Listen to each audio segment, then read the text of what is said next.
In the Shadow of Diagnosis. Psychiatric Power and Queer Life. By Regina Kunzel.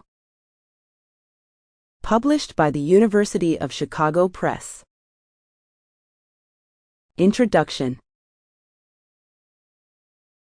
A few years ago, I came across something in a box of my belongings at my parents' house that I had forgotten about, a letter that I had written to them in 1978.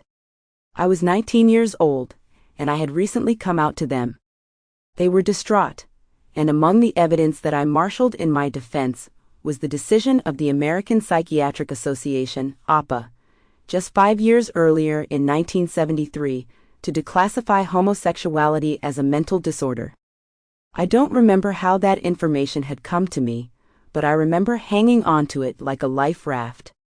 My parents, as I recall, were not impressed, nor were they dissuaded from their belief in the value of a medical approach to what they took to be a dire psychological condition, and they were far from alone in that belief in 1978, the APA's decision notwithstanding.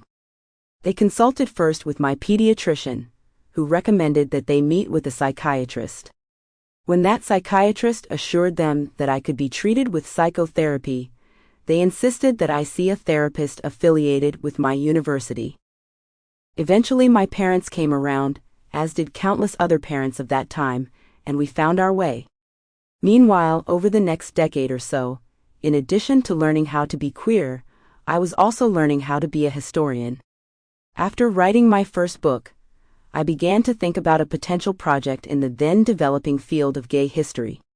Returning to my own encounter with psychiatry years earlier, one that left its mark even though it was only brief and glancing, I began to plot out a project on the history of psychiatric thinking about homosexuality. I still have my notes from that early work, based mostly on my reading of the writing of the mid-20th-century American psychoanalyst Edmund Bergler, Irving Bieber, and Charles Socarides, all of whom promoted an understanding of homosexuality as pathological. They were leaders in the move on the part of psychiatrists, beginning in 1940 and continuing into the 1970s, to promote an understanding of homosexuality as a mental disorder, one they claimed to be able to diagnose, treat, and cure.